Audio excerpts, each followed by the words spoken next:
We are live and we are back again. Are we live? Are we back again? We are live and back again. We are awesome. Both.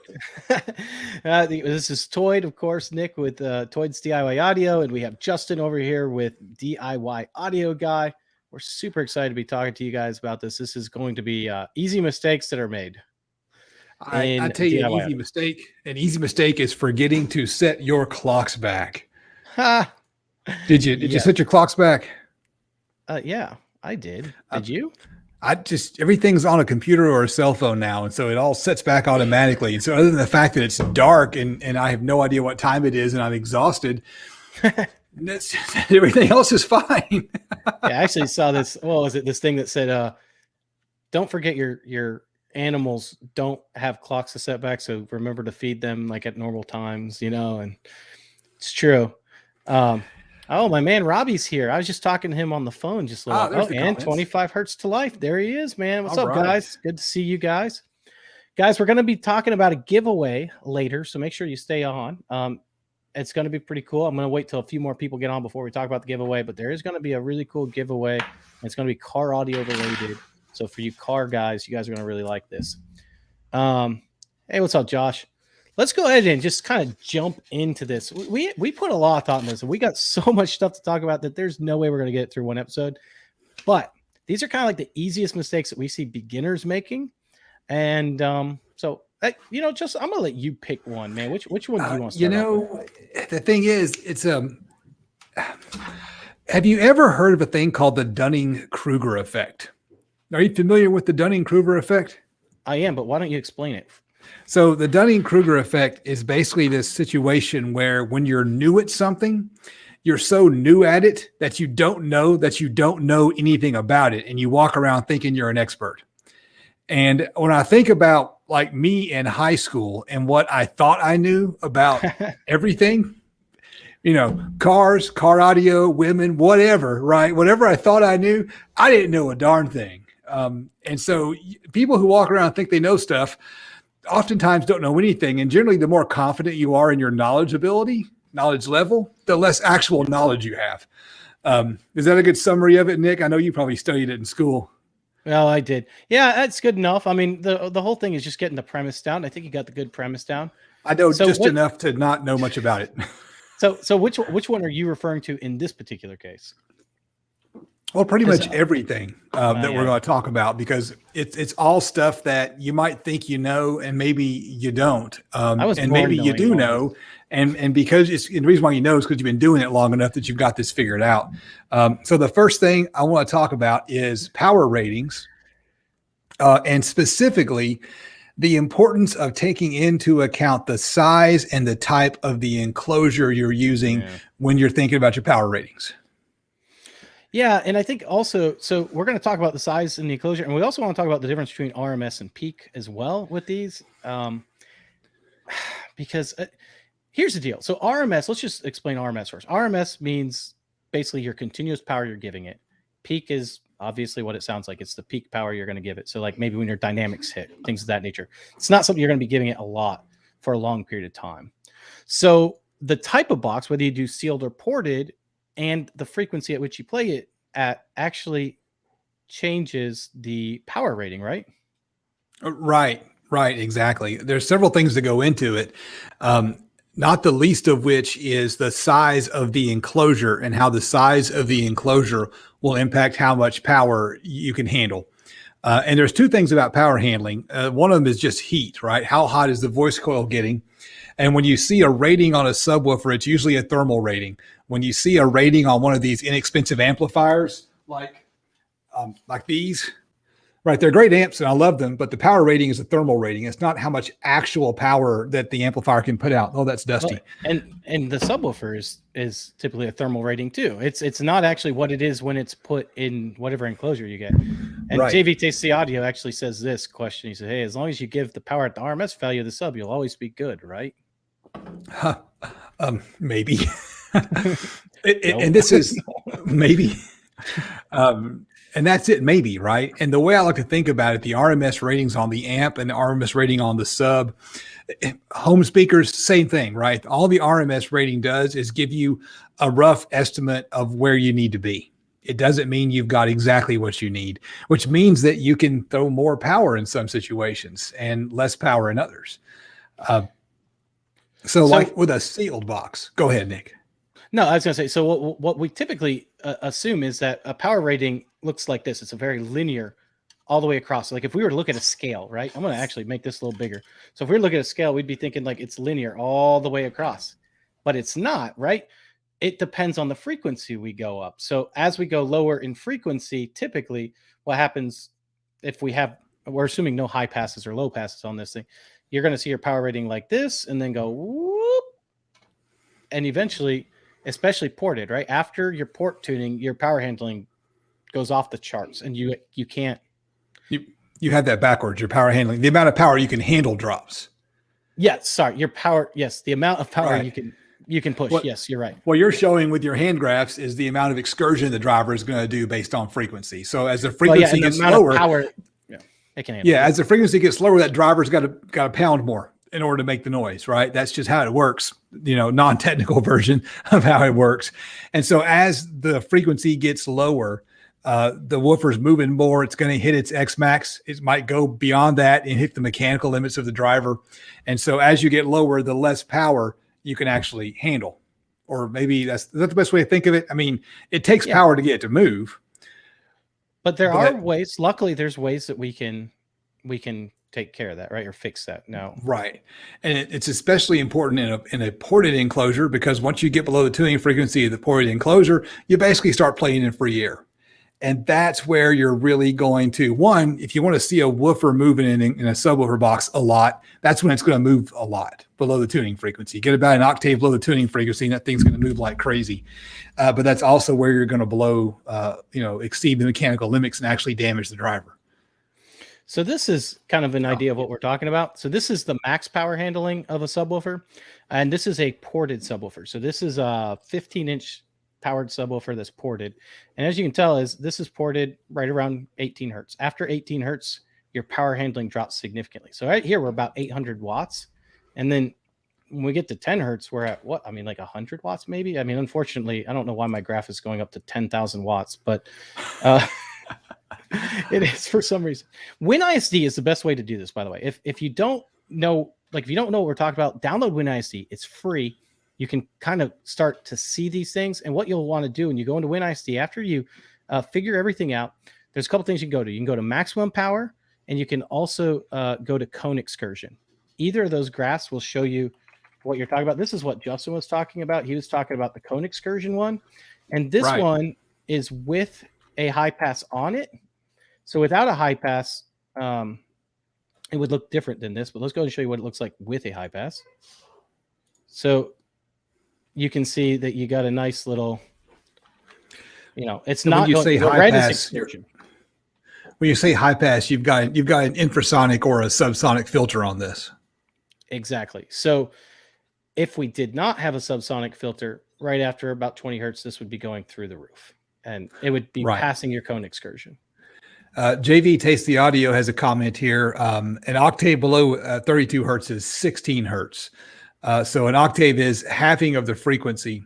And so if you have an infrasonic or a subsonic filter on your amplifier, the rule of thumb is to set it at a half an octave below your tuning frequency. And to get that, you just multiply the tuning frequency by 0.75. So if your tuning frequency is 40 hertz, God forbid, you would set it at 0.75 times 40, which is 30 hertz. Now, and that, I guess we should also mention to you guys as well, that's one of the things we want to go into is buying the right equipment for the right things you get. So if you are building like car audio, for example, you want to make sure it has a subsonic filter if you're going ported, and same with especially home audio. You want to make sure it has something to protect that, especially if you're going ported. Is that accurate? Right. Justin? Yes, that's my opinion. I agree. I that's my story. I'm sticking to it. And even if you, like some people said, hey, I'll never play that low, or I don't have any content that plays that low. Sometimes you'll be surprised at what you actually play. Yeah, you can get like some harmonics that play above and below what you think they actually are going to play. So, to get a full spectrum of sounds, you need the ability to go from 20 hertz to 20,000. Oh, here's projects by Brian. And I think you're absolutely right. A lot of people do this. They don't take excursion into consideration when designing an enclosure. So let me kind of show you what that would look like if you did not take excursion into it. Well, I'll just explain it. What you'll have is you see those power handling graphs, and this happens a lot. Like if you're doing like a home theater style build and you're crossing it over like at 80 hertz or something like that, or you think you can. What will happen a lot of times is you'll actually get a dip in the frequency and then go back up when you give it so much power. So you've actually lost some of your frequency range because you've hit excursion, and a lot of people don't know that. Yeah, projects by Brian. I did the exact same thing. The very first home theater subwoofer that I built, I was modeling it in WinISD. I thought I knew what I was doing, but I pump a 20 hertz signal through it just for the fun of it, and it's this horrible mechanical noise. And it's like, well, why doesn't that sound right? It should sound great. No, just too much excursion. Just I was exceeding the mechanical limits of the driver. Luckily, it didn't blow. Oh. No, yeah, you're lucky you didn't get the smoke and the smell, huh? No. Well, while we're talking about this, I'll probably mention this a few times during the live stream, but we're going to do a giveaway on the website, toidsdiyaudio.com. We added a new car audio section. Living Loud by Andy took it over. So you guys know Living Loud by Andy. He took over that section. Now, because of this, and because this is like a new area, I'm going to do a giveaway. I don't know what I'm going to give away yet. It's going to be something car audio related or monetary related. So it's either going to be money or it's going to be car audio. Now, all you have to do to get it is just post things on the car audio part of the forum. So we're just trying to get that kind of up and running, get people excited about it. We're just trying to get you somewhere fun for you to be able to hang out and talk about this stuff and make fun of me and Justin. So get on there, have fun on it. And one of you guys, it'll be a random generator. One of you guys will get something cool and you'll win something nice. Maybe if you guys have ideas of what you want, you can let me know and I can kind of do it. Money, says RBH. And so this will be on your forum, right? Yeah, and on the forum, I just posted a link there to the Living Loud with Andy. And help support Living Loud with Andy too, man. Like this is a great way to help support him. I enjoy his channel. I think that he's got a good on-screen presence. Josh, yeah, I saw that comment. Glad you pulled it up. It's true. It's true, especially some of those, and it's becoming more prevalent, especially in like the techno style music. Some of those lower, I don't know. So we talked about buying.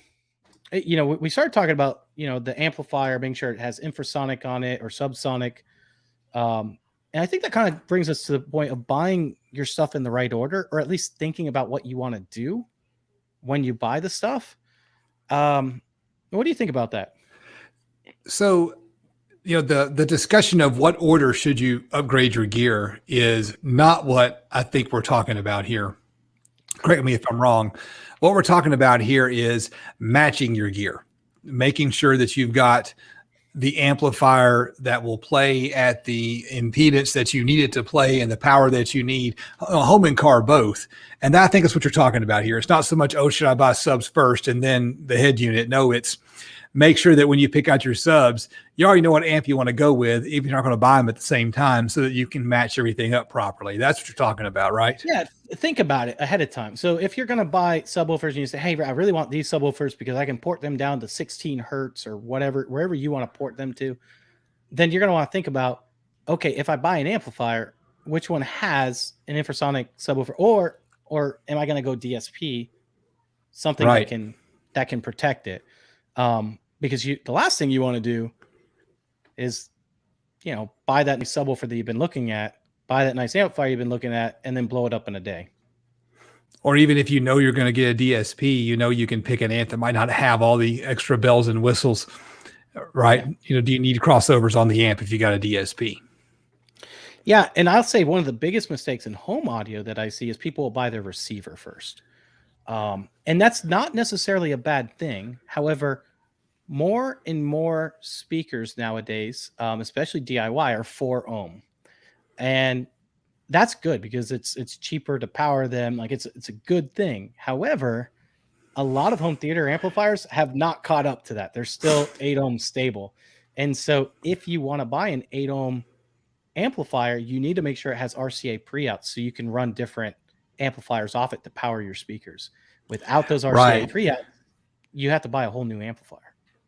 And home theater receivers that have RCA pre-out outputs are not the cheap ones. I've yet to see one at a low price point. They're usually the high end ones.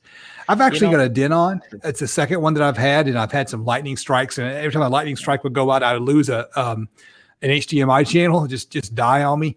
And so I replaced it recently. And I know on that model of Denon that I've got, it says it can handle a 4 ohm speaker, but there's a big asterisk by it. And it's it can handle 4 ohms, but not for long. But be careful how much you turn it up. Literally, it says that. It's like, you don't play above half volume. It says in the warning, if you're going to use a 4 ohm speaker, you have to go easy on it. Okay, it's accurate. And that's what we're talking about. Like when you're buying these things, think about it. Like if you think you might want to build 4 ohm speakers, you're going to want to think about, what amplifier are you buying? And same with like a head unit, like for a car, right? Like most head units are 4 ohm, but a lot of people are now wanting to like DSP their speakers. And now there's head units that you can have like DSP built in, at least to a certain extent. They're not going to be as good as some of the other DSPs. The voltage outputs for the amplifier, that would be important, right? And I think it's more about paying attention to what you're doing as it is opposed to getting the right order. Like a lot of Toyota car speakers are 2 ohm drivers. And so if you're just going to replace your speakers, you got to buy 2 ohm drivers. And there aren't that many 2 ohm door and dash speakers in the car audio world. They're kind of hard to come across. They're out there. You just got to dig around for them a little bit. And so, now on the flip side, if you upgrade the head unit, you take the factory head unit out and put an aftermarket head unit in, well, it's 4 ohm stable and your speakers are 2 ohm speakers. So you've got a problem. It's more about, thinking about what you're doing. And I think that's probably the biggest mistake that new people make because they don't know what they're doing yet. So they don't know about all these things they have to worry about. And impedance matching, I mean, to a certain degree is kind of higher up on the list. Like most people that have that, like they don't really even think about impedance matching, right? Because you're brand new. You don't think about it. You just think, oh, I need a head unit, I need speakers, I'm good to go. You don't think about that. And I understand that. And also the voltage output on the amplifier for a head unit for a car stereo is very important for some people if you're doing competitions. That's something that also I don't think a lot of people would consider. Or I had a guy contact me the other day who said, hey, look, I've got a dual ohm subwoofer, and I'm assuming it's I don't know if it's dual 1 ohm. I'm assuming, because he said, what would happen if I just ran one of, no, it can't be dual 1. I don't know what it was, but he said, well, can I just run one voice coil? It's like, no. I mean, you can, but everything changes. Yeah. Right, everything changes. You can damage it. I mean, the answer is no, you don't do that. But once again, that's buying in the wrong order, right? You buy a subwoofer that's dual and not understanding. Well, you see this. I see it all over the forums on Facebook, like the Kicker Club and stuff like that, where someone will pop in and say, hey, I've got, whatever size subwoofer, whatever brand. And hey, this one's 4 ohm. And then I just picked up some 2 ohms on Facebook Marketplace. Can I mix a 4 ohm subwoofer with a 2 ohm subwoofer? Well, yeah, you can, but do you understand how the math works, right? Do you understand how that's going to impact the power? If these 2 drivers are going to be in the same enclosure, one of them's going to be working twice as hard. It's just not going to be optimal. Yeah, you can hook it up and it'll work, but please don't. See, my personal opinion is when someone asks a question like that, I say no. It's not because you can't, like, there's things you can do, but they're not things that you should do, right? Like, right. Can I have a fire 3 feet away from my gasoline tank? Yeah, you can. Is it smart? No. Like, I mean, there's things you can do all over the place. It doesn't mean you should do it.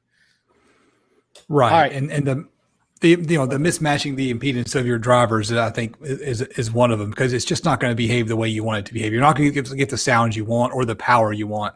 So you're really selling yourself short.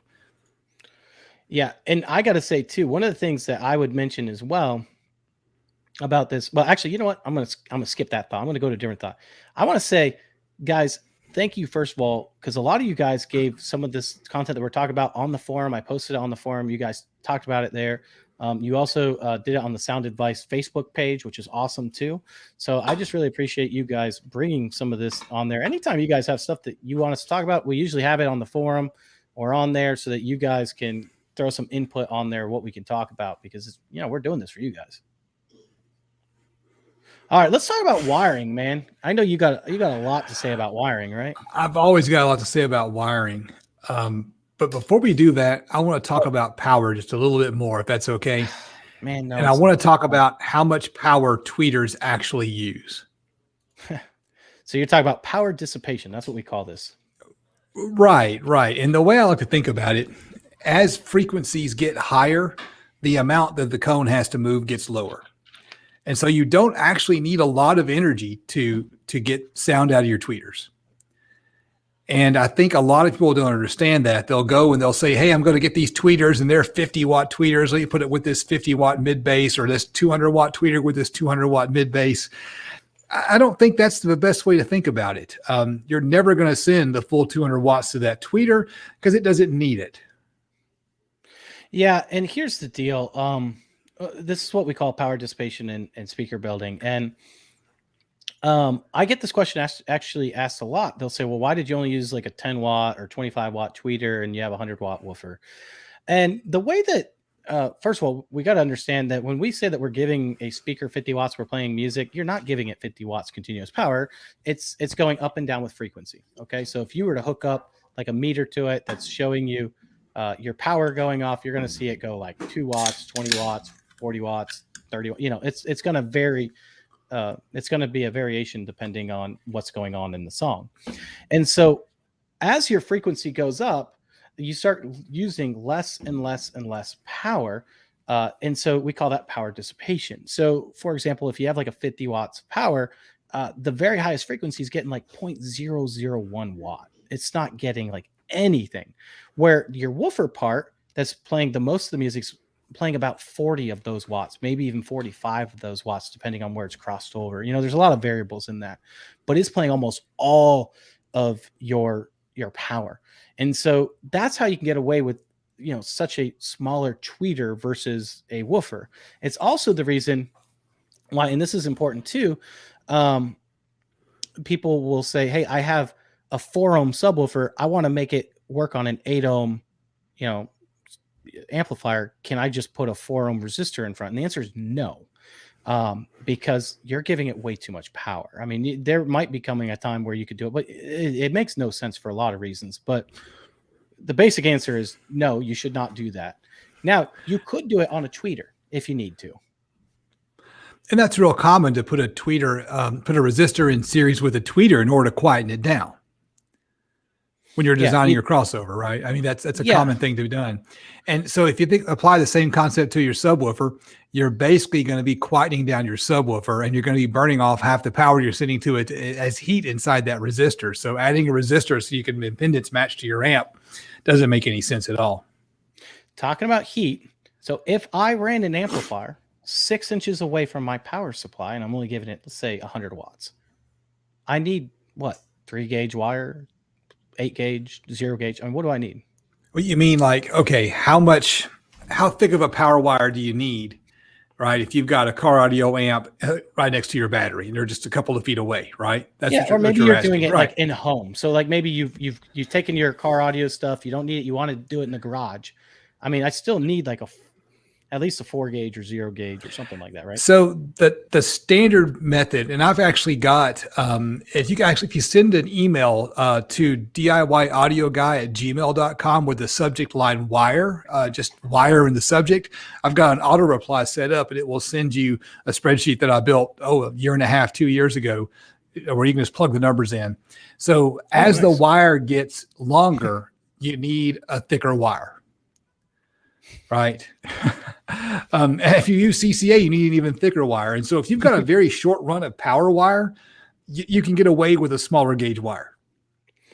Yeah. And this is where I think a lot of people get confused. And by the way, there's no reason not to run 0-gauge. And if you're going to run like high quality wire, go to Hi-Fi Vega. Hi-Fi Vega has a great website where he's selling the Big 3 kit, awesome kit for car audio guys. Really good stuff there. I know some people that have bought it and have liked it. I don't have a use for it, unfortunately, but really do like it. But the gauge of your wire is based off your amperage draw and your length, right? So amperage draw, like if you're doing 12 volts or 14.4 volts, then you're going to have to figure out your amperage draw. One of the easiest ways to check for your amperage draw is to take a look at the amplifier itself at this car audio. Car audio will actually say on it, it'll have a fuse on the back. So if it has a 25 amp fuse, 125 amp fuse, that means you're never going to go over 25 amps, because if you do, that fuse is going to blow.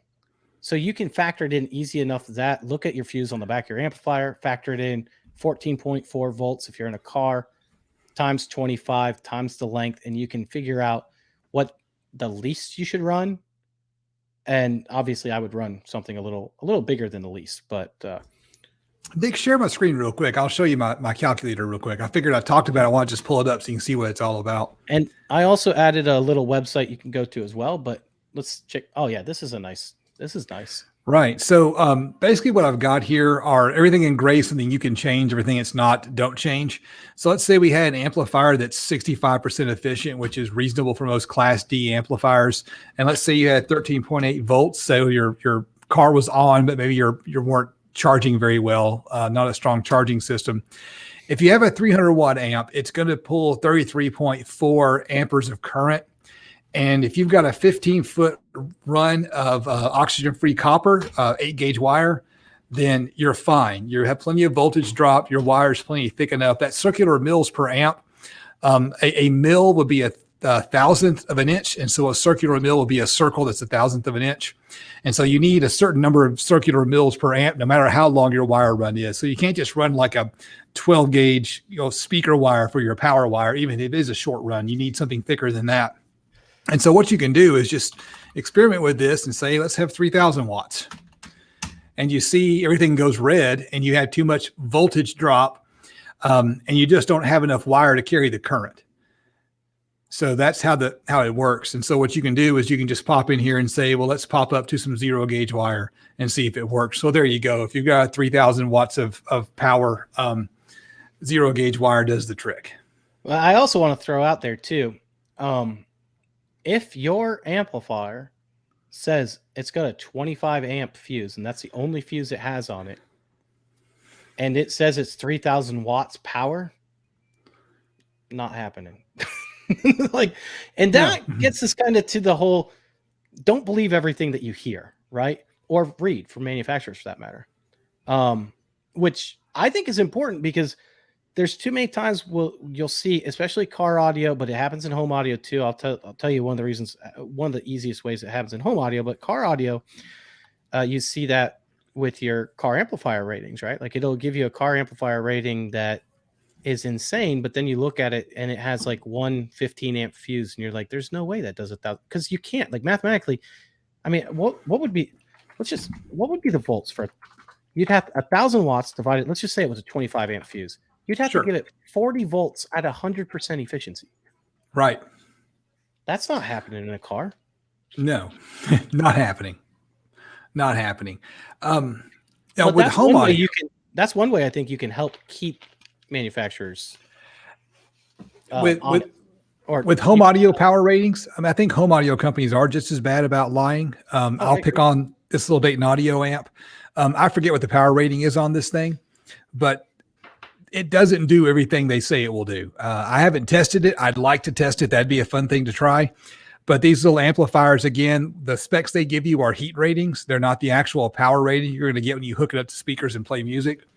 A lot of home theater receivers will misstate their power ratings. And what they like to do is when they give a power rating, they're going to put on the box what the power rating is with right and left channels, 2 channels driven. And then try to imply that all 5 or 7 channels will give you that at the same time. And it won't. The power supply on the receiver is just not big enough. Yeah, well, one of the things you'll find with those little Class D amplifiers too is this. They go off the spec sheet based off of the chip.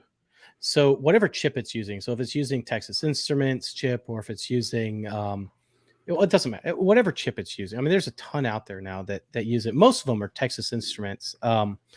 Unless they're really nice, and then they're going to be using, some nicer ones. But let's just say it's a Texas Instruments chip. Typically what they do is they read the spec sheet and say, okay, this is the amplifier. This is what this chip is capable of doing. So if the chip is capable of doing 100 watts max output, 2x50, they'll put that out there. But they won't give you a big enough power supply to do that. So they'll say this is a 100-watt amplifier, which technically I guess it is, but not with what they have given you. With the power supply that they've given you, it's more like a 60-watt amplifier, right? We got that happened on one I recently reviewed. I cannot think of the name of it, but it was like 200 watts for $60, right? And it was this really cheap, good amplifier though. It was a really good amplifier. But it came with a power supply. And the thing that I appreciate about that particular company is they actually said on it, hey, look, with this one, you're only going to get 70 watts max, out of it. And I appreciate that, because it's like, okay, well, at least they're being honest. Like, is it capable of this? Maybe, but that's not what we're giving you. Well, you and I both run into that. We both use the KAB boards from Dayton Audio, and those can accept different voltages. And if you want the power, you got to go for a 24-volt power supply. And what's the Whole House Audio company? What are they called again? I'm blanking on their name. Aurelik. Is that right? They're the same way. They give a range of power ratings, right? And if you want that maximum power, you're going to have to go for a higher voltage power supply. Oh, and I was wrong. It was the IEMA. It was 600 watts of power. It says, because the chip itself is capable of 600 watts. I mean, would that amplifier ever give it 600 watts? Probably not. Not continuous in any way, shape, or form. I can't imagine it would overheat like crazy, I'd imagine. But you could try a different power supply with it and see what happens. But you're right. And home audio, like if you're looking at surround sound receivers, that's a problem with surround sound receivers too, because when you see that power rating, what will often happen is they'll give you the 2-channel driven one. And so they'll say, this will give you 150 watts, 2 channels driven. And that's fine. But if you're buying a surround sound receiver, you're probably not buying it for 2 channels driven. You're buying it for 5 or 7 channels driven. Granted, your rear may not give you as much power as the front. They're giving you a number that really is not, it's not the number you're going to have, most likely. Another one that I've noticed is Onkyo. I don't know if I'm pronouncing it right. Am I pronouncing it right? Yes. A number of years ago, they like to list a 6-ohm power rating on their lower end home theater receivers. And everyone else at the time was using 8-ohm power ratings in their specs. And I'm looking at it going, where are you going to get the 6-ohm home audio speakers at? Right? Yep. You're right. Where are those going to come from? I've never seen any. I'm sure they exist, but there you go. Right. So you can't just look at the spec sheet. It doesn't matter if it's car audio or home audio and just assume that they're not lying to you. Well, you know what frustrates me? This happens in both car and home audio is sensitivity. I love going to Parts Express because they show graphs with their sensitivity, where home and car audio, they don't. They just give you a sensitivity number. Right. And there's companies out there, excuse me, that will give you their peak sensitivity number. And they'll say, this is 96 decibels efficient, but it's like hit the graph one time somewhere at 96 and the rest of it's like 92, and I hate that. One of the guys in one of the groups I'm in said, hey, these speakers say they're 92 decibel efficient. I can't find any, they're car audio speakers. I can't find any that are better than 92 decibel efficient. And I'm like, well, I doubt they're 92 decibel efficient personally, but without trial and error, it's kind of hard to tell because no one's giving you a frequency graph with it. Right. And you can get those. Most of the Dayton audio drivers on Parts Express will have a frequency graph. And that's one of those things too. I mean, if you're new, there's no way you're going to know this. Right. Yeah. If you've never done this before. And this was the other thing. I asked him what the sensitivity was on it, and he said 92 decibels. And I said, well, is that 92 decibels at 2.83 volts, or is that 92 decibels at 1 watt, 1 meter?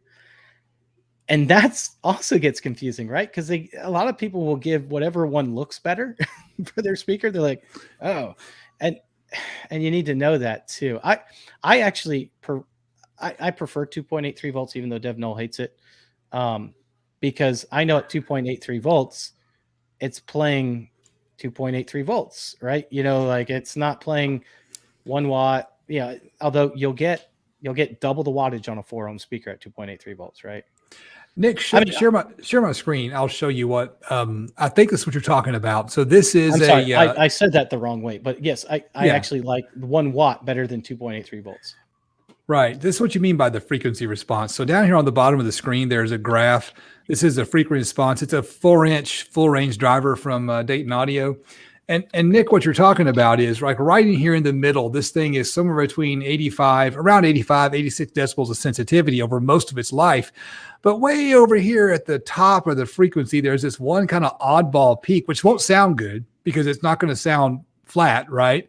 That looks like, oh, wow, like 90 decibel sensitivity, right? Oh, above 90. So here's what you're saying is some brands will say, oh yeah, we're 90 decibels of sensitivity. Yeah, but it's just kind of one random spike where that's probably not a good thing because it's not a flat response. Exactly. And unfortunately, there's no standard in that. So, and unfortunately, some brands have been tested more and more, and their sensitivity ratings are typically like, how did you get that? Kind of like power ratings on some amplifiers. How did you get that number? Like, we don't get that. Yeah. A lightning strike. Yeah. And this must be like a treble spike. Right. And I've got a couple of these sitting down in the garage that I need to build something with, and now, they're a fantastic full range driver. And what does Dayton Audio say those are sensitivity wise? A Dayton Audio 87.5. 87.5, yes, which seems like a reasonable number to me. Yeah, I agree. And what I like to do is average the frequency response, right? Like what's the low point, what's the high point, kind of what's the average. Some people will also say, what is it mostly in the frequency range, which I don't mind that either. Right. I just don't like it I don't want it either at the bottom or either at the top.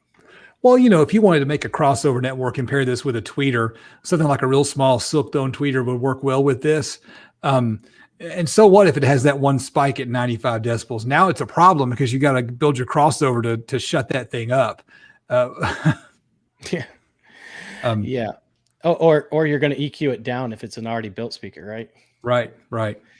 So sensitivity is one of those things that, and I agree with Dev Null. I'm not a big fan of 2.83 volt either. I wish everyone would just test it at 1 watt because now all right, 1 watt at 4 ohm, this is the sensitivity. 1 watt at 8 ohm, this is the sensitivity. Because you're going to be pairing it with an amplifier that can give either 4 ohm or 8 ohm. So yeah, I'm with you. So wiring. Oh, while we have a quick pause, I already mentioned, but some of you guys that may not have heard, go to the website, toysdiyaudio.com, go to the car audio section. Living Loud with Andy took that over. Start writing some stuff in there. Show off your car audio system. Share your knowledge. Just have fun. Talk about anything you want. If you do that at the end of the month, I want to go ahead and give something away to one of you at random. It'll either be money or it'll be car audio stuff, but it'll just be a thank you. We're just trying to get that kicked off for him, so help show some support for him over there. And I linked it in the description, guys. All right, Justin, what you got? So here's something that I wanted to bring up, and advice for people who are new, advice for people no matter where you are in the hobby. Don't be a fanboy and don't be a hater. Yeah. Don't automatically assume that there's some particular brand that has some magic that they sprinkle their speakers with, that if you'll just buy that brand, everything's going to sound right. That does not exist. Are there companies out there that do a better job? Absolutely. Do they charge more for their products? Some of them do, some of them don't. But there isn't some magic fairy dust you can sprinkle on your speakers and putting your particular brand name on it to make it sound awesome. It's engineering, it's physics, it's math. Some are better engineered and designed than others, but there isn't some one brand that's the one brand to rule them all. So don't get too brand obsessed, whether you're a fan of a brand or you hate a brand. Or a person, YouTubers like me and Justin, don't necessarily, not that you shouldn't believe what we say, but in the same instance, there are, you should align yourself with people that have like-minded like you, they enjoy some of the same things you enjoy, then you should start listening to those things. But there's going to be things that I like. Me and Justin like a lot of the same things, but there's going to be some things I like still that Justin doesn't necessarily like as much. I get that. We're different people. Right. And don't assume just because someone on YouTube endorses a product that it's actually a good product. I try to only say that I like things that I actually like, Me but too, yeah. there are plenty of people out there who, will get a sponsor and be like, okay, my sponsor does everything perfectly. Well, no one's perfect. Yeah. Nick just got distracted. No, I was thinking about those Mookie speakers that I have that are the worst sounding things I've ever heard in my life. And I know that there's YouTubers that have endorsed them. And I'm like, I didn't even do a video on them because they were so bad. I'm like, I can't do this. Like they're awful. Speaking of that, you also got to be careful. Like when you look at manufacturers' data or data that we present or whatever, check what the scale is. Here's the deal. Sometimes when you check the scale and it's a really close scale, say 5 decibel scale or even a 1 to 3 decibel, you're going to see these big humps and stuff on the graph, and you're going to be like, "Oh, that looks terrible." Well, that's because we zoomed way in so that you can see, the minor discrepancies. But if we zoomed way out, gave it a 10 or 20 decibel scale, that frequency response is going to look phenomenal. Like no matter how bad it is, it's going to look pretty good usually. So, check the scale, because if someone has zoomed way out on the scale, the first thing you should be doing is, hey, do you have a closer up scale where I can see what's actually going on? I usually say a 5 decibel scale is usually pretty good. And you can start seeing more of what is going on, what isn't going on. Is it truly plus or minus 3 decibels in the areas that you care about? Is there something going on in the crossover region, things of that nature, where you wouldn't be able to tell if it was really far out? What do you got next, Nick? Well, we kind of passed over this, but I feel like maybe we should go back into it. We started talking about power ratings, but I feel like we didn't talk about car audio speakers. We talked a little bit about the high pass on the amplifier, but we didn't really talk about high passes on actual drivers themselves, like your front soundstage, your tweeters, things of that nature. And I feel like, especially in car audio, you put it up on a full range amplifier, you hook up your speakers, you give it like all this power, and then next thing you know, they're gone. They smoke, and you're like, what? You're talking about blowing heck? your tweeters. Yeah, blowing your tweeters, or mid-range too, but mainly tweeters. It happens, I think, a lot more often.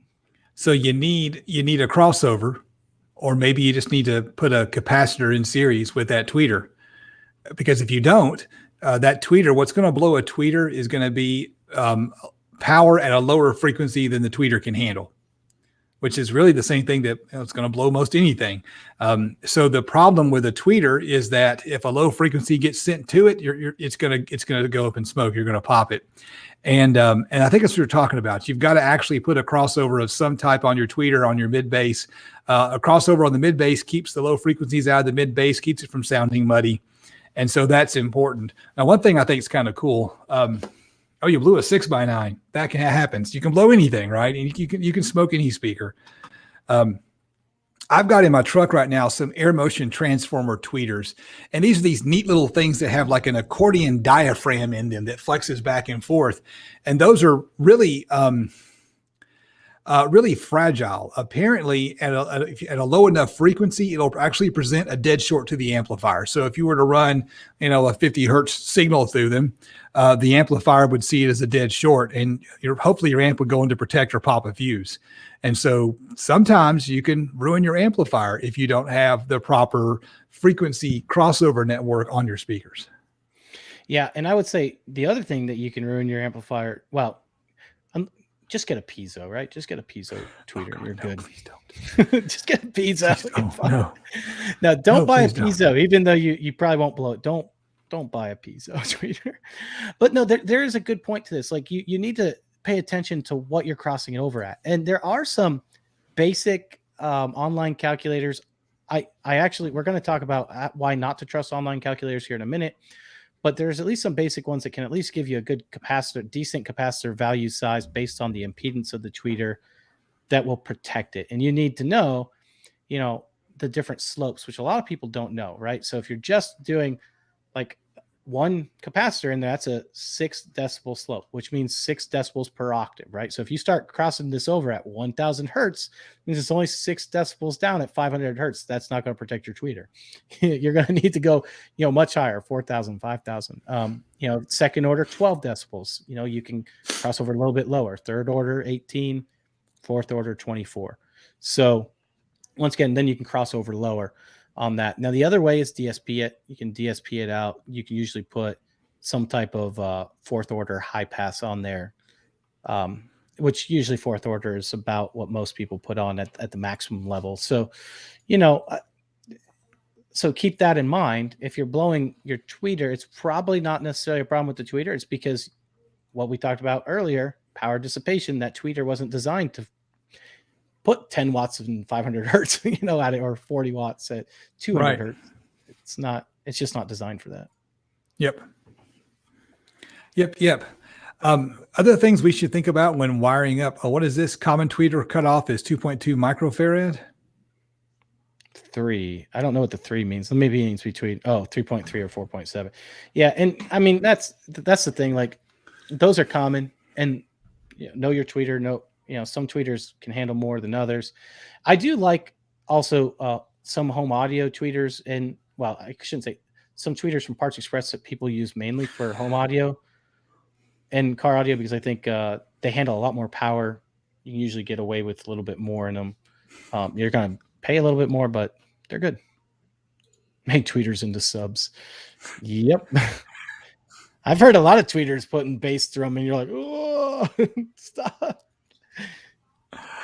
So what other? Oh, go ahead.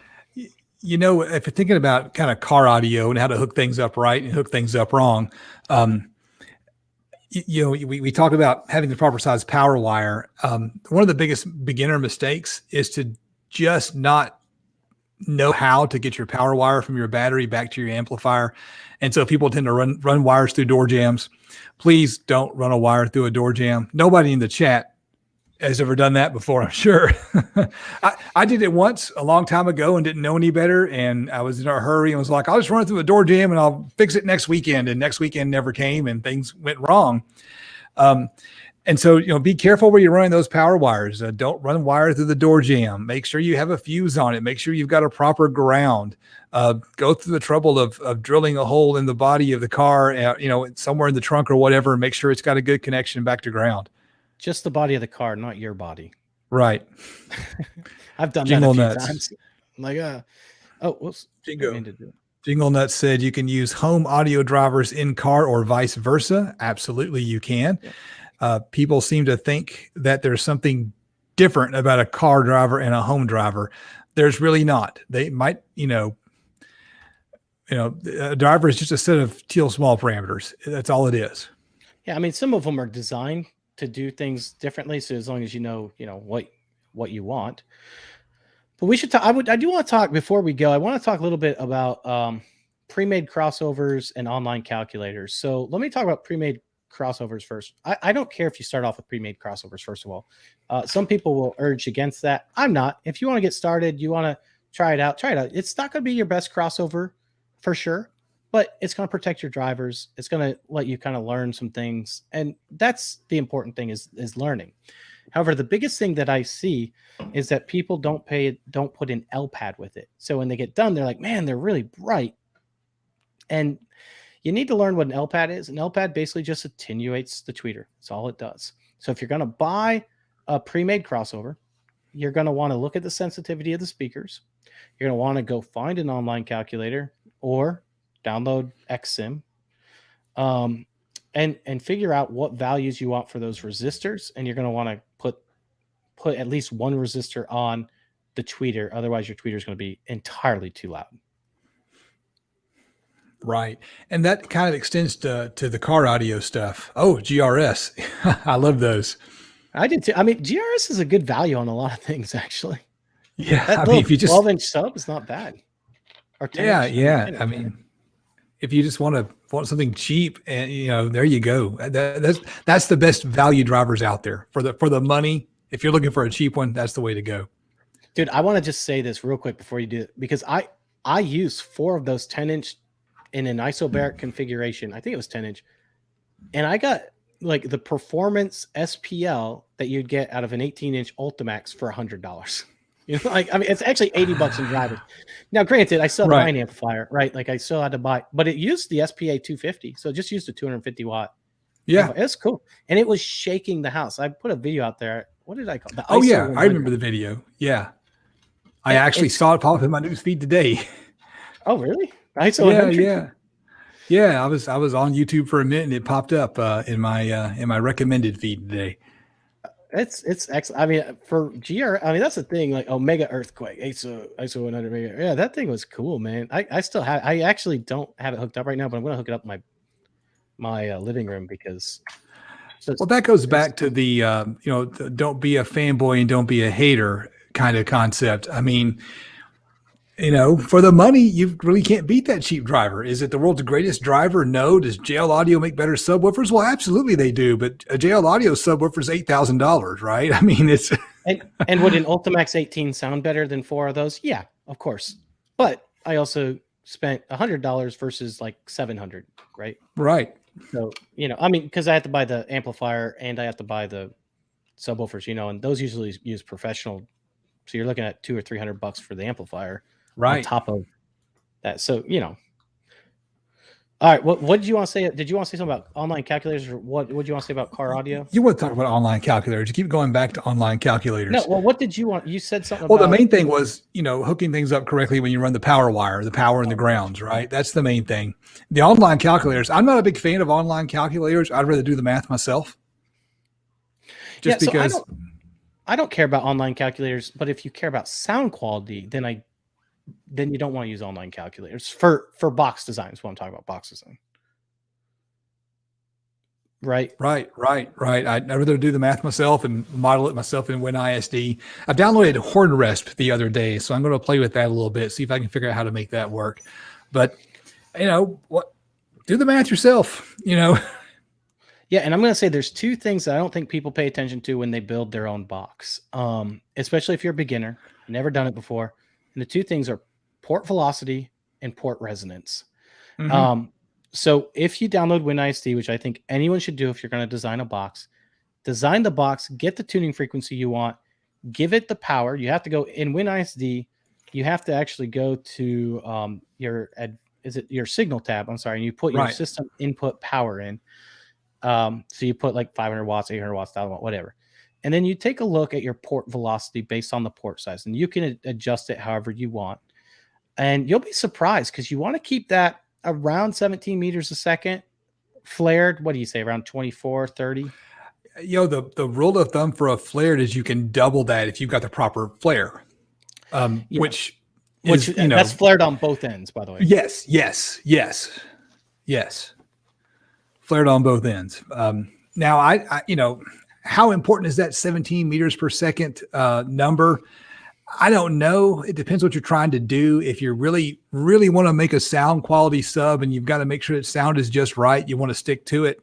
But you can get away with going a little bit more than that. I built a box over the summer. Posted the video end of September, I think. That's actually a box I built for a patron that didn't have tools, and he sprung for the wood and the shipping. So I built the box for him, and it used 2 4-inch aero ports. It's the one with that Titan 12-inch subwoofer with the white basket. So and after he got the box, he started playing around with it, and he told me that just for kicks, he covered up one of the ports. And what do you do if you cover up one of the ports? Well, you end up lowering the port tuning frequency dramatically and increasing the chance of port noise. And with one of the ports covered up, no port noise. He really liked that. He said that it started kind of pushing his doors open in his car. So he was happy with the box. So I was kind of have to try that sometime. And that's and that's the other thing too. When we talk about port noise once again is not linear. Port noise goes up with frequency. So it's possible that you can design a box and get that port noise above, 17 meters a second, 34, I wouldn't go past 32, even if I'm rounding over, but anywhere in that range. If it's at 10 hertz, who cares? You're Right. when are you playing 10 hertz? You know, and even if it's below 20 hertz, if you're like, well, you know, or if you're using this for only music and you don't go below 30 really hertz and your port noise doesn't cross that threshold until, you know, 30 hertz or so, then it might be fine for you to design it that way. The notorious RVH has a good comment. And I'll point out this, if your port noise maxes out at 10 hertz, you actually probably want to hear that so you can actually hear something, right? So RVH had a question, why do I keep getting errors on adding a new driver in WinISD? Is there a certain order to enter them? Yes. So what's going on here are two things. Thing one, RVH is WinISD wants to auto-calculate for you. And what I have found works best for auto-calculating is I enter the first parameter and then I click out of the little input box, the field, and give it a chance to auto-calculate. And then click in the next one, enter my number, and then stop for a second and give it a chance to auto-calculate. And I know that Nick has a video saying, hey, there's an order you want to go in. But what I found is that you don't have to go in any particular order if you'll just like wait a second in between entering data so it'll give it time to auto-calculate. So that's the first thing.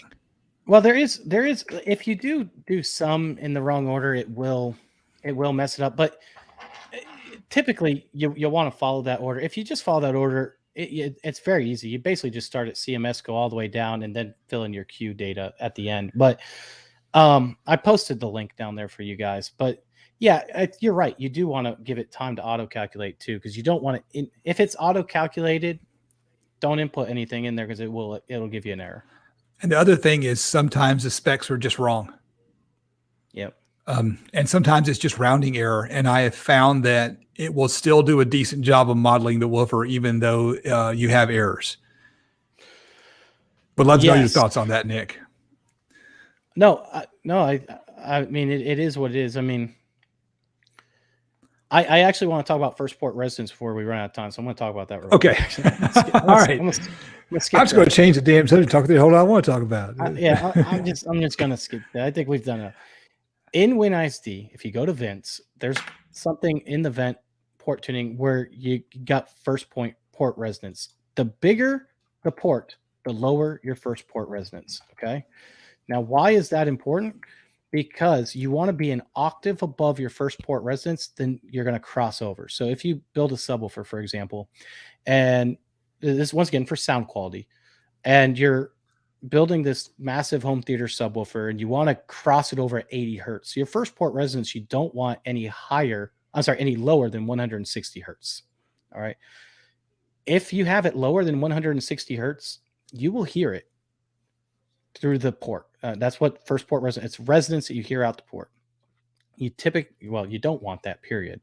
So you want that first port resonance to be as high as you can while still getting your lowest frequency. So when you're designing and modeling something, I think that's something that a lot of beginners and even I would say moderate people that have been building for a long time don't pay attention to.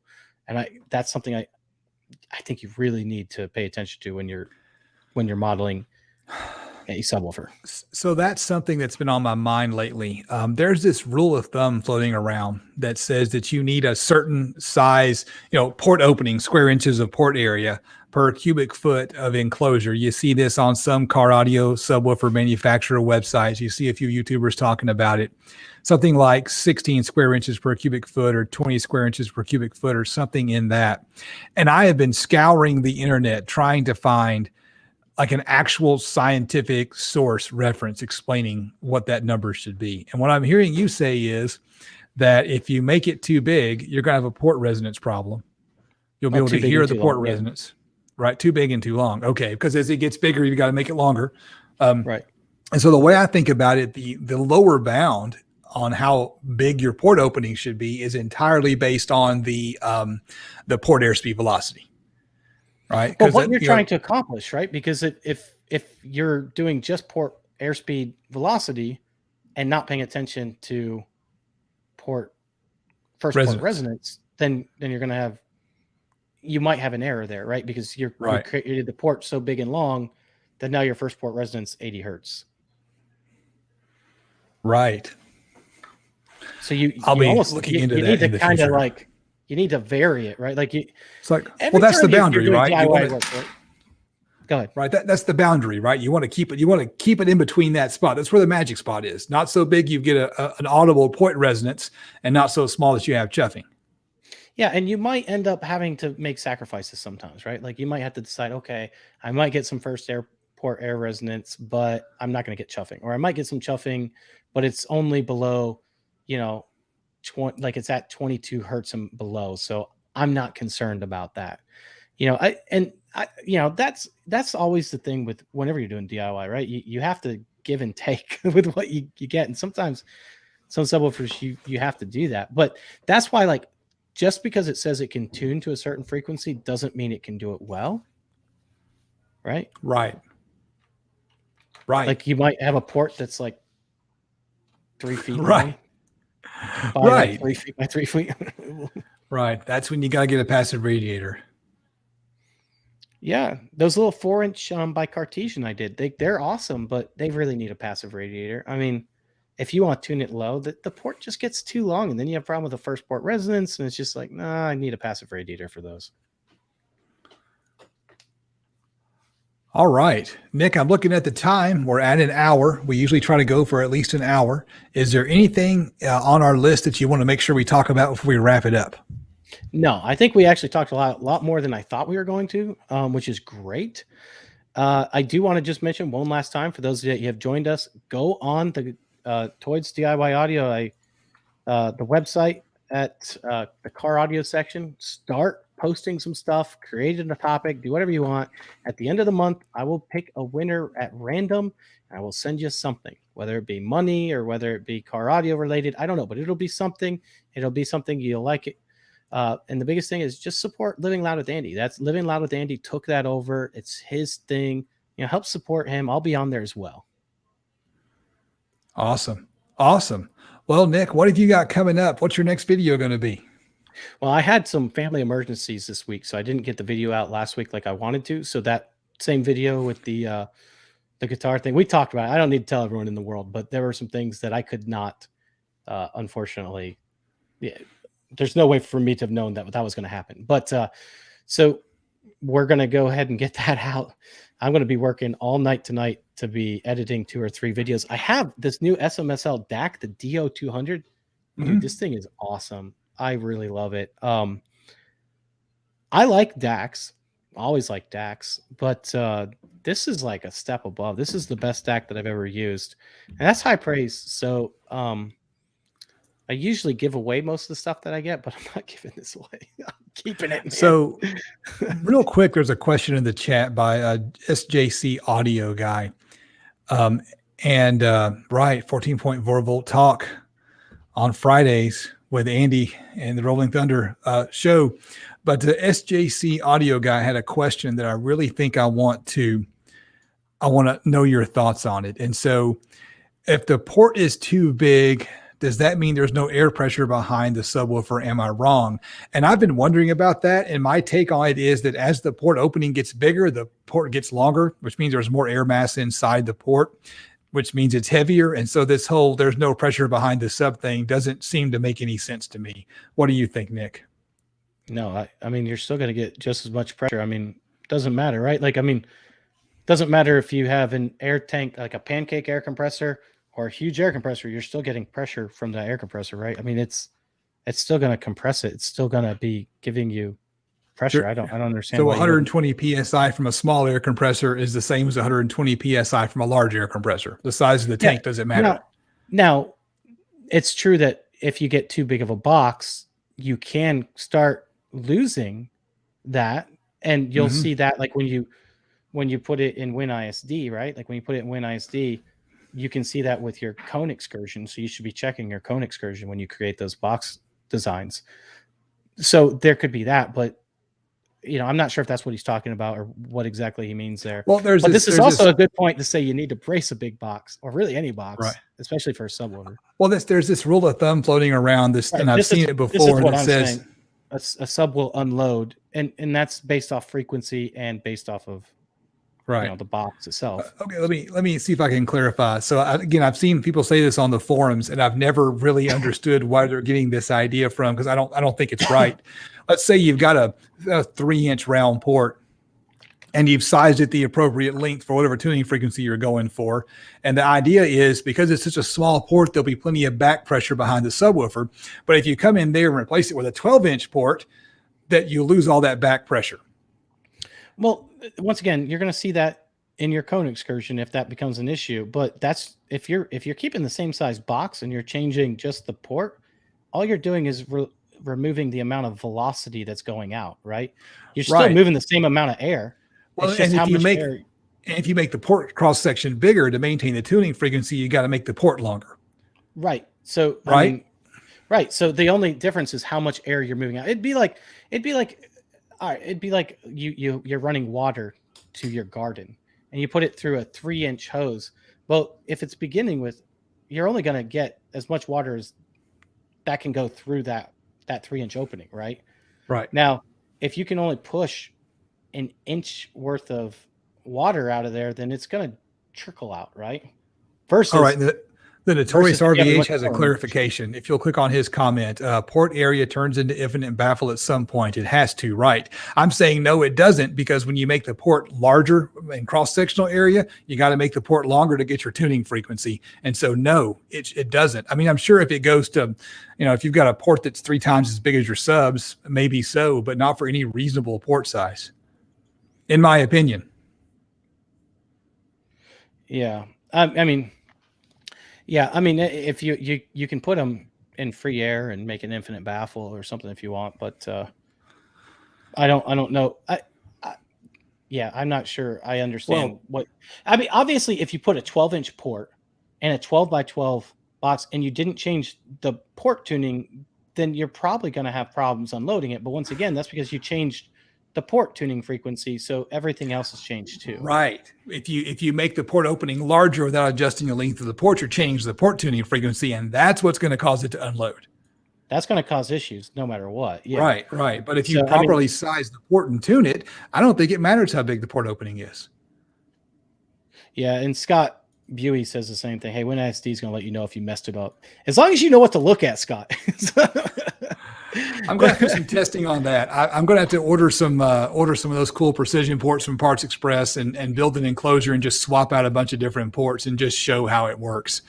But once again, once you go big, you're going to get those resonances anyway. So, right. So you're going to have more issues that you're going to run into. You're going to run into issues either way. To use WinISD. That's the biggest takeaway from this. Use WinISD. Don't believe anything you've ever heard from anyone else, and you're good to go. All right. And what did you say you have coming up next? You got a video on a DAC, another DAC video? Yeah, I got a couple DAC videos actually coming out. Actually, I have a DAC and a headphone amplifier video coming out. This DAC is cool though. It has like 9 different sound colorations, so basically EQ.